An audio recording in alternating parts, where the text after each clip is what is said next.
తెలంగాణ ముఖ్యమంత్రి రేవంత్ రెడ్డి, కార్మిక శాఖ మంత్రి వివేక్ వెంకటస్వామిలు కార్మికుల సంక్షేమం కోసం ఎంతో కృషి చేస్తున్నారని భవన నిర్మాణ రంగ కార్మిక సంఘం జిల్లా అధ్యక్షులు శ్రీశైలం, కాంగ్రెస్ నాయకులు బొమ్మల యాదగిరి, ముద్దం లక్ష్మీలు అన్నారు. భవన నిర్మాణ కార్మికుల ప్రమాద బీమా 10,30,000కు పెంచడంతో పాటు నార్మల్ డెత్ ఇన్సూరెన్స్ 23 లక్షలు పెంచడం ద్వారా కార్మికులకు ఎంతో మేలు జరుగుతుందని పేర్కొన్నారు. భవన నిర్మాణ కార్మికులకు బీమా మొత్తం పెంచినందుకు గాను సిద్దిపేటలో 14 రంగాల భవన నిర్మాణ కార్మికులు కాంగ్రెస్ నాయకులతో కలిసి ముఖ్యమంత్రి రేవంత్ రెడ్డి, మంత్రి వివేక్ వెంకటస్వామి చిత్రపటాలకు పాలాభిషేకం నిర్వహించారు.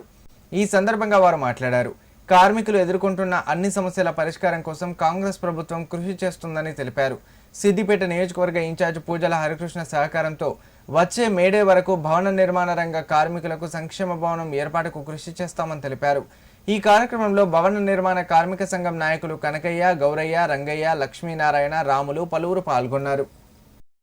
సిద్దిపేట జిల్లా సిద్దిపేట పట్టణంలో గౌరవ ముఖ్యమంత్రి రేవంత్ రెడ్డి గారికి, మా కార్మిక శాఖ మంత్రి వివేకన్న గారికి పాలాభిషేకం 14 రంగాల భవన నిర్మాణ కార్మికుల అధ్యక్షులు, ఉపాధ్యక్షులు, సెక్రటరీలు, గౌరవ అధ్యక్షులు, మండలాల అధ్యక్షులు, సిద్దిపేట జిల్లా యావత్ 14 రంగాల భవన నిర్మాణ కార్మికులతోటి మరి పాలాభిషేకం చేయడం జరుగుతుంది. కాంగ్రెస్ పార్టీ అధికారంలోకి వచ్చింది. అధికారంలోకి వచ్చినాక మరి గౌరవ ముఖ్యమంత్రి గారి దృష్టికి అనేకం సార్లు మా యొక్క రాష్ట్ర పెద్దలు, జిల్లా పెద్దలం, మండలాల పెద్దలు, సిద్దిపేట టౌన్ గౌరవ అధ్యక్షులు పెద్దలతోటి ఈ యొక్క 33 జిల్లాలల్లో సిద్దిపేట జిల్లా నుండే మరి 25 మండలాలకు గాను మా భవన నిర్మాణ కార్మికులు ఏకధాటిగా మరి పని చేయడం వల్ల ఈ యొక్క సిద్దిపేట గడ్డ మీదకి వెళ్ళి మా యొక్క ముఖ్యమంత్రి గారు మరి ఇది చూసి మరి తక్షణం అమలు చేయడం జరిగింది. మరి ఏ విధంగా అంటే 6,30,000 ఉన్నటువంటి ప్రమాదవశాత్తు 10,30,000 చేసిండు.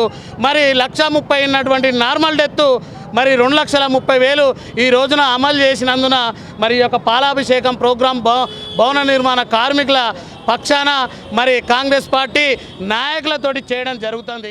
రాష్ట్ర ప్రభుత్వం కార్మికుల ఇన్సూరెన్స్ కొరకు తక్కువ ఉన్నదాన్ని ఎక్కువ పెంచడం ద్వారా అనేక కార్మికులకు ఎంతో ఉపయోగపడుతుంది.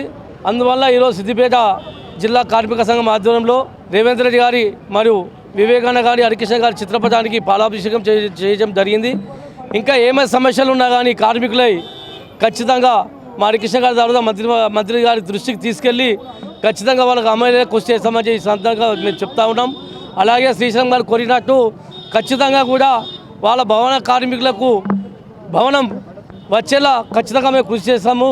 మరి వాళ్ళ దృష్టికి తీసుకువెళ్ళి ఖచ్చితంగా మళ్ళీ వచ్చే వారి భవన కార్మిక మే డే రోజు అయ్యే వరకు కృషి చేస్తామని ఈ విధంగా మేము హామీ ఇవ్వడం జరుగుతుంది. మరి ఏ సమస్యలు ఉన్నా కానీ కార్మికులై మరి హెల్త్ కార్డే కానీ ఇన్సూరెన్స్లే కానీ ఏ సమస్య ఉన్నా కానీ మా దృష్టి కానీ మా హరికృష్ణ గారి దృష్టి కానీ తీసుకువస్తే కార్మిక శాఖ మంత్రులు వివేకానంద గారి దృష్టికి తీసుకెళ్ళి, ఎందుకంటే ఆయన కూడా కార్మిక బిడ్డనే, వాళ్ళ అయ్యే కూడా కార్మిక బిడ్డనే, ఆయన దృష్టికి తీసుకువెళ్ళి ఖచ్చితంగా సమస్య పరిష్కరిస్తామని చెప్పి ఈ సందర్భంగా మేము చెప్తా ఉన్నాం.